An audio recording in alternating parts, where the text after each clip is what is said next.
மேடையில் வந்திருக்கும் திரையுலக பெரியவர்களுக்கும் இங்கே வந்திருக்கும் பத்திரிகை ஊடக நண்பர்களுக்கு அனைவருக்கும் என்னுடைய பணிவான காலை வணக்கம்.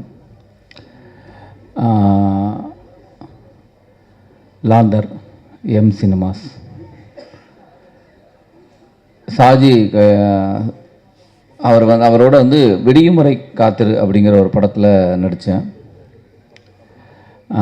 அந்த படத்துக்கு உள்ளே போகிறதுக்கு மெயின் காரணம் என்னென்னா, இங்கே இருக்கிறாங்களே அந்த டீம்ஸ், முண்டாசு பட்டி ராம் அவங்களுடைய நண்பர்கள் இவங்கெல்லாம் அந்த இதுலேருந்து வந்ததுனால ஃபஸ்ட்டு கதை கேட்டேன். கதை ரொம்ப பிடிச்சிருந்தது. அப்போது அதை நடித்தோம். ஏன்னா என்னோடய ரோல் ஒரு 10 நாள் தான். 10 நாள் ஆக்ட் பண்ணதில் என்ன நடந்ததுனே தெரியல, கடன்னு ஓடிச்சு. அப்போ திடீர்னு ஒரு நாள் டிஓபி சவுந்தர் அவர் எடுத்த ஷார்ட்டை ஒரு சீனை காட்டினார். ரொம்ப பியூட்டிஃபுல். அது ஆக்சுவலாக ஒரு சின்ன ஒருத்தருடைய க்ளோஸ்அப் வரணும். அதுக்கு அவர் தண்ணியிலேருந்து போய் அப்படி ஒரு ஷார்ட்டை அதை காட்டின விதம் ரொம்ப இன்ட்ரெஸ்டிங்காக இருந்தது. என்னங்க பயங்கரமாக இருக்குன்னா, அது விக்ராந்துக்கு வச்சுருந்த ஷார்ட்டு ரொம்ப பிரமாதமாக இருக்கு, எனக்கு நல்லா இருக்குமா அப்படின்னா, இல்லை நல்லாயிருக்கும் சார் அப்படின்னா. நான் அடுத்த நாள் ஒரு சீனை கட் பண்ணி காட்டினாங்க. ரொம்ப இன்ட்ரெஸ்டிங்காக இருந்தது. அந்த படம் எப்போ வரும்னு எனக்கு ஆவலாக இருந்தது. அது ஒரு 7 நாள் பேலன்ஸ் இருக்குது ஷூட்டு.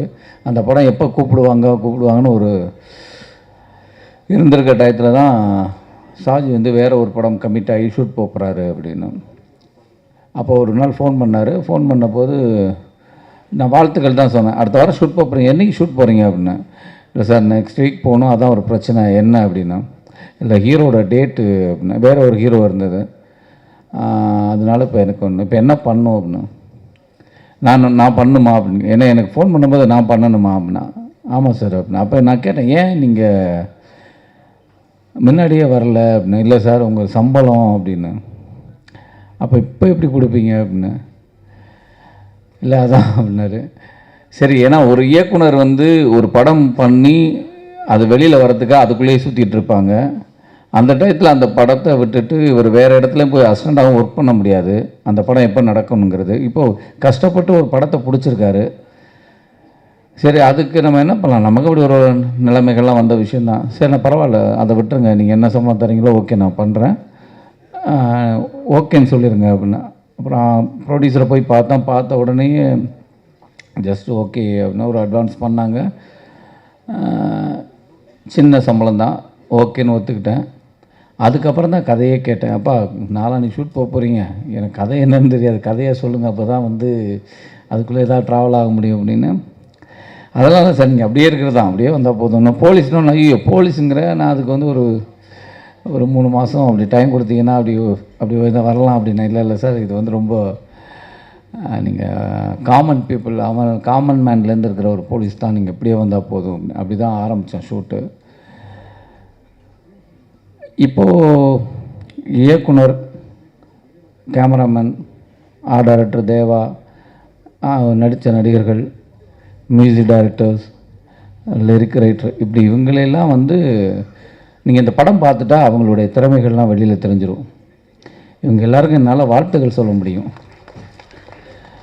மெயினாக தேவா, நீங்கள் சொன்னீங்க இன்றைக்கி வரையும் ஃபாலோ பண்ணிகிட்ருக்கீங்கன்னு. கவலைப்படாதீங்க, இந்த படத்துலேருந்து சினிமாவே உங்களை ஃபாலோ பண்ணும். ரொம்ப சந்தோஷமாக இருக்குது. ஏன்னா ஒரு நல்ல திரைப்படத்தில் தான் உங்களை சந்திச்சிருக்கிறேன். இப்படி ஒரு படத்தில் வந்திருக்கிறோம். ரொம்ப சந்தோஷமாக இருக்குது. இது ஏன் சொல்ல வரேன்னா, இவங்களுடைய திறமைகள் எல்லாமே வெளியில் வந்துடும். ஆனால் இதுக்காக ஒருத்தர் வேலை பார்த்துருக்காருங்க. நான் இதுவரை யாருக்காகவும் இல்லை, ஒரே ஒருத்தர், இந்த பத்ரிநாத்துங்கிற ஒருத்தர் தான். அந்த பத்ரி தான் ரொம்ப, நான் ஏவிஎம்லேருந்து எல்லாத்தையும் பண்ணிட்டேங்க. இப்படி ஒரு தயாரிப்பாளரை என் லைஃப்பில் நான் பார்த்ததே கிடையாது. நான் எத்தனையோ ஏவிஎம்மில் பண்ணியிருக்கேன், நிறைய படங்கள் பண்ணிட்டேன். விஜயா ப்ரொடக்ஷனில் பண்ணியாச்சு, பெரிய பெரிய ப்ரொடியூசர்ஸ்லாம் எல்லாம், அதுக்கெல்லாம் அவங்களெல்லாம் இதுவாக சொல்லலை. ஆனால் இவரை பார்க்க ரொம்ப சாதாரணமாக தெரியுது. ஆனால் அவ்வளோ பெரிய ஆள் அவ்வளோ பெரிய ஆள். ஆனால் அவங்க வீட்டில் அவங்க மனைவி இருக்காங்க, அவங்க பையன் தனுஷ், இவங்கெல்லாம் பார்த்தீங்கன்னா ரொம்ப சாதாரணமாக, எனக்கு ரொம்ப பிரமிப்பாக இருக்கும். இவ்வளோ பெரிய ஆளுங்க ரொம்ப சாதாரணமாக இன்றைக்கி வரையும் இருக்காங்க. சரி, இவர் அவ்வளோ பெருசாக இருக்கட்டும், இவரை சுற்றி கிட்டத்தட்ட இவர்கிட்ட எனக்கு தெரிஞ்சு நான் இவருடைய ஒரு 1000 கணக்கான நண்பர்களை பார்த்துட்டேன். இவர்கிட்ட வேலை பார்க்குறவங்க நண்பர்களாக. ஆனால் அத்தனை பேரும் இவர் நல்லா இருக்கணும்னு எல்லாரும் கும்பிட்றாங்க. ஒரு தொழிலாளி முதலாளி நல்லா இருக்கணும்னு கும்பிட்ற ஒரு முதலாளிங்க அவர். நான் அதை நான் ஒவ்வொரு தரமும் நான் ரொம்ப உருகி வேண்டிக்கிற ஒரே விஷயம் என்னென்னா, இப்படி ஒரு மனிதர் அவர் சினிமா மேலே அவ்வளோ பேஷன் இருக்குது, ஜெயிக்கணும். அதுதான் என்னுடைய நான் ப்ரேயர் பண்ணுறதே. இந்த படம் எங்களுடைய திறமைகள் பூரா வெளியில் வந்துடும். நாங்கள் என்ன பண்ணியிருக்கோம், எதை பண்ணியிருக்கோம், நீங்கள் படம் பார்த்து கமெண்ட் பண்ணி எல்லாம் சொல்லிடுவீங்க. அவங்களுக்கு இந்த படத்தோடைய திறமைகளை வச்சு எல்லாருக்கும் ஒரு வேலை கிடச்சிரும். ஆனால் இந்த தயாரிப்பாளர் ஜெயிச்சார்னா கண்டிப்பாக 50ல் 100 படம் பண்ணுவார். அவ்வளோ சினிமா மேலே ஒரு ஆவல் இருக்குது. கண்டிப்பாக சார், நீங்கள் உங்கள் எண்ணத்துக்கே நீங்கள் பெரிய சினிமாவில் சினிமாஸ் ஒரு பெரிய வெற்றியை கொடுக்கும். அது எனக்கு பெரிய நம்பிக்கை இருக்குது. கண்டிப்பாக நான் அவர்கிட்டே சொன்னேன், நான் உங்கள் சினிமாக்கள் அடுத்த சினிமாக்களில் நான் நடிக்கிறேன்னா நடிக்கலாம் பிரச்சனை இல்லை. நல்ல கதை நல்ல படம் இருந்தால் நான் உங்களுக்கு சொல்கிறேன், நீங்கள் வேறு ஆக்டரை வச்சு கூட பண்ணுங்கள், ஆனால் நீங்கள் பெருசாக வாங்க அப்படி தான் சொன்னேன். நான் டக்குன்னு இப்படி ஒருத்தரை அவரை வச்சு பண்ணணும் அப்படிங்கிறதான் இல்லை. இந்த சினிமா அவரோட எண்ணம் அவர் பெருசாக வரணும். இந்த சினிமாஸ் மிகப்பெரிய வெற்றி அடைய எல்லாம் வல்ல இறைவனை தான் நான் கேட்டுக்கிறேன். உங்களுடைய வாழ்த்துக்களோட என் உரையை முடிச்சுக்கிறேன். டைம் ஆயிடுச்சுன்றாங்க, நிறைய சொன்னால். அப்புறம் இதில் இருக்கிற பங்கெடுத்த மெயினாக எனக்கு பிடித்த இயக்குனர்கள்லாம் எங்கே இருக்கீங்க?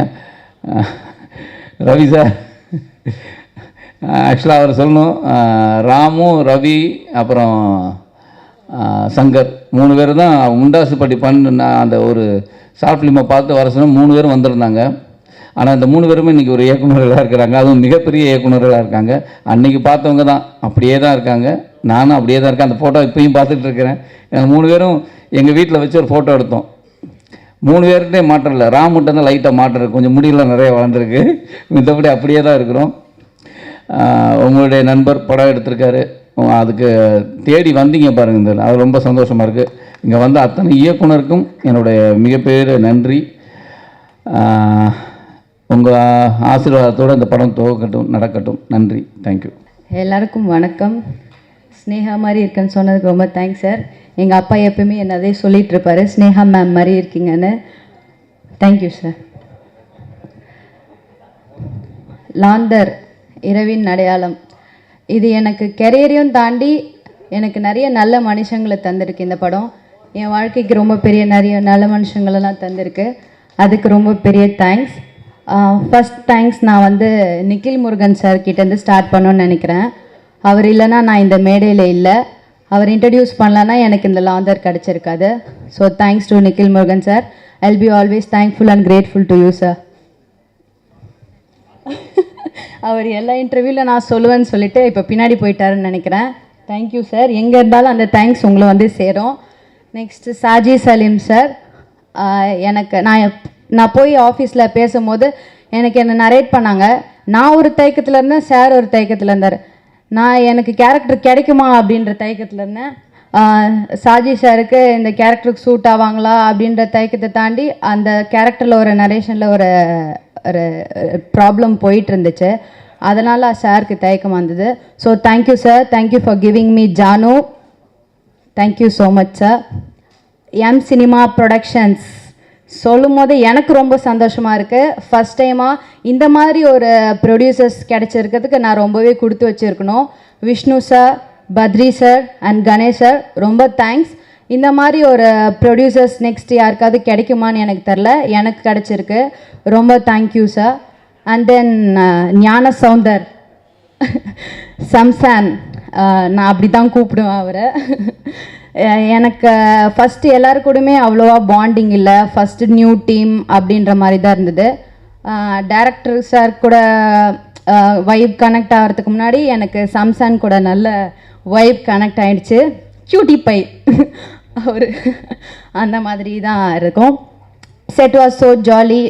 சம்சான் இருந்தால் நல்லா டைம் போயிடும்.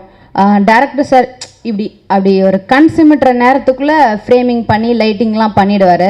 ஸோ அந்தளவுக்கு அவங்களுக்குள்ளேயும் ஒரு நல்ல காம்போ பாண்டிங் இருக்குது.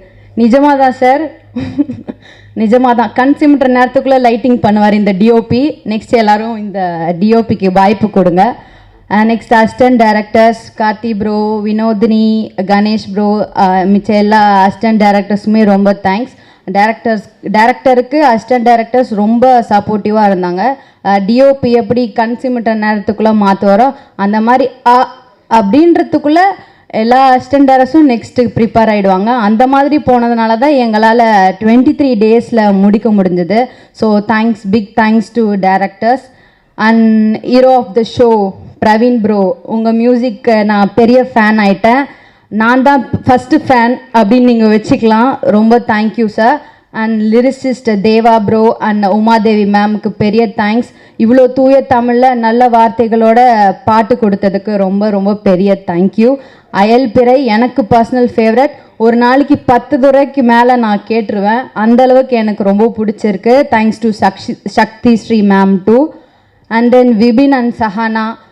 சஹானா கூட எனக்கு காம்போ இருந்துச்சு, பட் நோ ஆப்ஷன் விபின். நம்ம நெக்ஸ்ட் படம் கண்டிப்பாக பண்ணுறோம். Okay, thank you every one.